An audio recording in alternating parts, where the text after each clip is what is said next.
Resident Evil 2 is the remake of the PlayStation classic Resident Evil 2. A step up in every way, from graphics to controls. But just because it's a step up from the original and is a good remake, doesn't make it a good game. If the original had terrible controls, going from unplayable to playable, but only with 3 hands, it's still not the state I'd like to play my games in. But we're getting ahead of ourselves now. What is Resident Evil 2? 2 months after the events of the first Resident Evil, the T-Virus has begun infecting all of Raccoon City. Unbeknownst to them though, Leon Kennedy is on his way to the city to start his new job as a police officer at Raccoon City PD, and Claire Redfield is on her way to find her brother Chris, of Resident Evil 1 fame. Whilst both characters end in the same place, they both have different twists, turns, and revelations, making each character's playthrough worth it.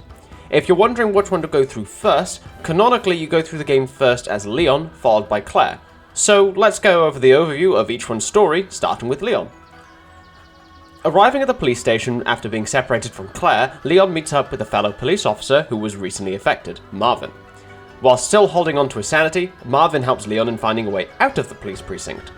Can't go back the way he came, as the courtyard is now crawling with zombies from Leon's and Claire's arrival, and there's no back entrance for one reason or another.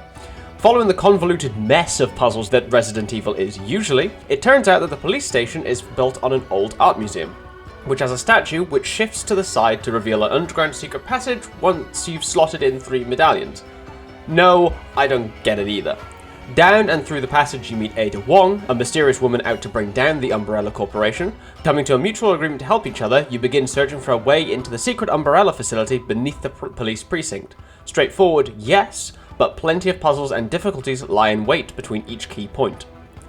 Claire has a similarly simple plot, with some key differences. Arriving at the police station after Leon, she also needs to find some convoluted way out of the police station. But instead of finding Ada, Claire meets a young girl named Sherry Birkin, who's trying to find her mum, similarly delving deeper into the depths of the secret Umbrella facility, albeit through different means. There is a degree of leniency you need to take when going into your second playthrough, of course. Canonically, they both play out side by side, each character finding out something different about the overarching conspiracy, or looking at a point of contention from a different point of view, revealing more information. A letter left behind from a character? This may look legit, but what if the other character finds it and says that it wasn't written in their style? There are levels to the mystery, and the multiple playthroughs really add to the ball of yarn being unraveled. However, because it is still a video game, which has you play through much of the same beats, you will be fighting the same boss monsters and completing some of the same puzzles as your counterpart, even though the other character should have completed them before you, so why need to solve them again? It's a non-issue in the grand scheme of things, and doesn't affect the diverse collection of mysteries that you unravel whilst playing, but it is something that you need to think about whilst playing, or you are made aware about whilst playing. The game itself is split into 3 main sections: the lab, the sewers, and the police precinct. By far, and this goes for both Leon and Claire's story, the best section is the police precinct. Both characters start their runs exploring normally and searching for clues and keys to progress, but then, at some point, with no introduction needed, everyone's favourite boy comes in, Mr. X. Hello. Hi. Or the Tyrant. Everyone who's played either of Resident Evil 2's iterations knows and remembers him fondly. Right now, I'll be talking about him purely from the perspective of Resident Evil 2's remake. Mr. X single-handedly creates some of the best moments in the game for me, from his unannounced entrance into the game, or to the way he skulks around the police precinct looking for Leon or Claire. He is always present in the back of your mind as you hear his thud-thud of boots on the floor above and around you, hunting his prey. His stature as this large brute able to squash you in a single fist creates this impression of an unstoppable force, which will stop at nothing until you're dead. It fits in perfectly with the atmosphere of Resident Evil, as you now not only need to manage your own resources effectively, but now also have to manage your position as you complete tasks and puzzles whilst constantly being hunted. One of the best parts is that he's almost entirely unpredictable. He can turn up at any point, anywhere, when you're least expecting it, really fitting into the horror aspect of the game. There we go. Oh. I hear him coming. He's in the room.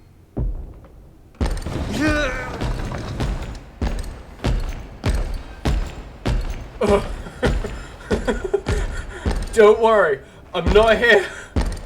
The only real issue I have with him, as is the same in a few games with an all-powerful threat hunting you, is the disconnect between what you've seen him do and what Mr. X actually does when he grabs you.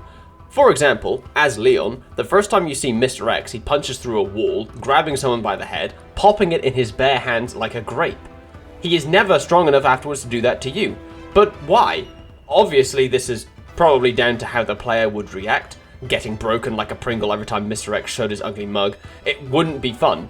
But it still leaves me with a sense of longing for what kind of powerhouse Mr. X could have been. So that's the big bad that's chasing you for most of the game, but what else is there? Well, there's your collection of classic zombies all around the place, four-legged monstrosities which can only be referred to as lickers, and dogs, which will forever be some of the most frustrating monsters for me to fight. A small selection, yes, but the emphasis for Resident Evil has always been about the puzzles, split up by sporadic fights against larger monsters, rather than the alternative, where puzzles are the exception and are the long breakpoints between lengthy gunfights against monsters. Despite the game being puzzle-focused, you still get a large array of guns to choose from, differing depending on the character you are playing through as. Leon gets access to a pistol, shotgun, magnum, and a flamethrower, whilst Claire has access to 2 revolvers, both with slightly different terms of use, a pistol, submachine gun, spark gun, and finally a grenade launcher. Whilst Leon starts out with the pistol and Claire starts out with her 2 revolvers, every other weapon needs to be found individually during the character's playthroughs. If you miss them, after a certain point they will be unretrievable, putting you at a disadvantage for the latter portion of the game.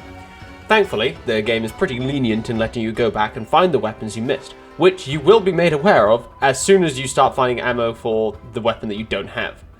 Furthermore, as you explore, you'll be able to find attachments for your weaponry which will improve them, giving Leon's handgun a 3-shot burst, or Claire's grenade launcher more stability. Whilst these aren't requirements to pick up, they do make your weapons easier to use and more reliable in gunfights. A new addition to the game, however, is gunpowder. As you explore, you'll find gunpowder of different types lying around the map, giving you more options to get ammo back. You'll still find ammo lying around the place, but if you find yourself using one weapon over another, you now have the option to combine and create specific ammo from the gunpowder you find.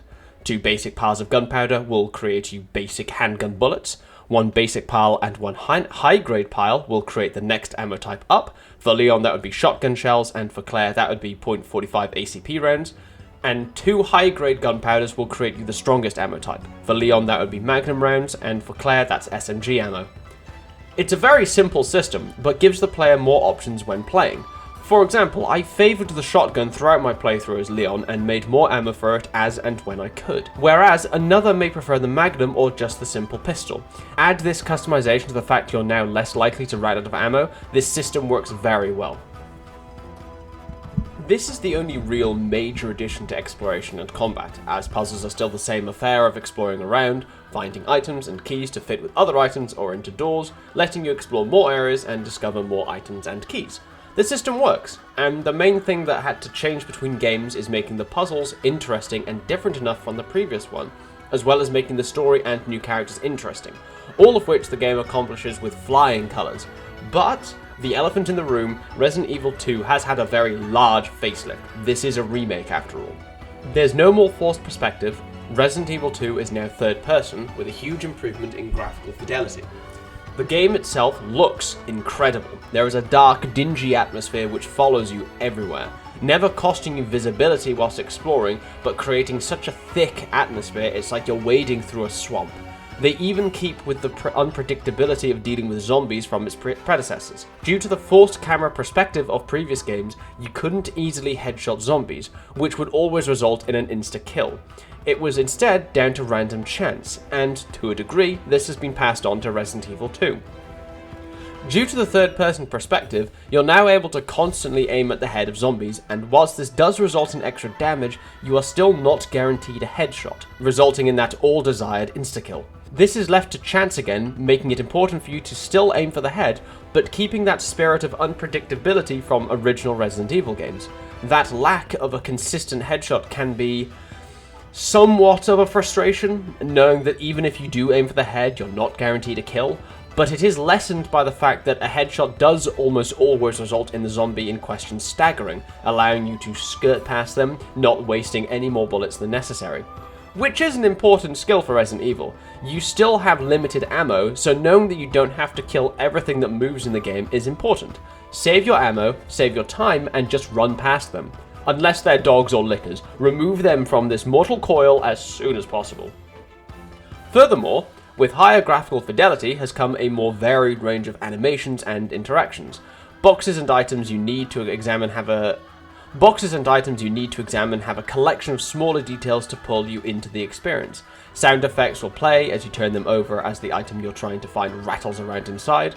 Unlocking doors with keys or cutting a chain link with a pair of bolt cutters plays an animation of you putting a key in the lock or pulling out the bolt cutters, coupled with, once again, some perfect sound design. The process of exploring, finding new things, and solving puzzles feels extremely natural, rather than an artificial creation of the game presenting you with an obstacle.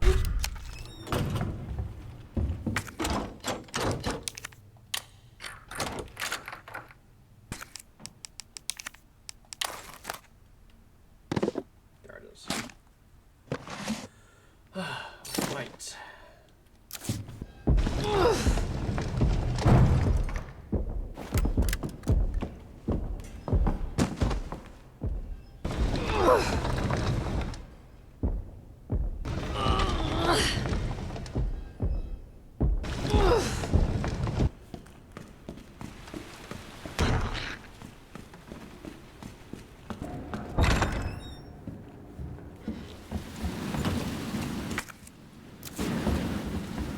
Thanks to the added sound design and additional interactions, the precinct itself feels like something you're not meant to be exploring, but rather something that it's allowing you to wander around, waiting for the perfect time to open its grim maw wide and swallow you whole.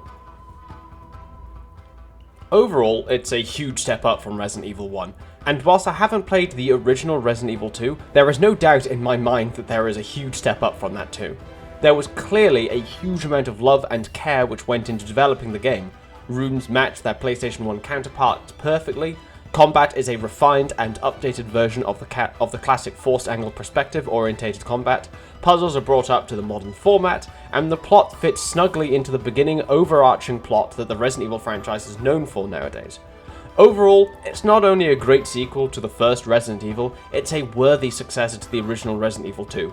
A marked improvement in every aspect to its origins. Better graphics, better voice acting. Heard of the Umbrella Corporation? Maybe. They're a pharmaceutical company secretly making bioweapons. They have a virus. It turns people into indestructible monsters. That explains the horrible things I've seen. Why did he say it like that?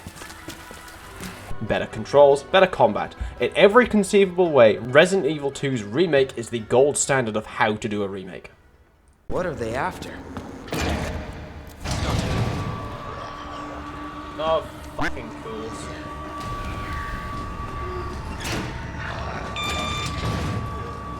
Of course.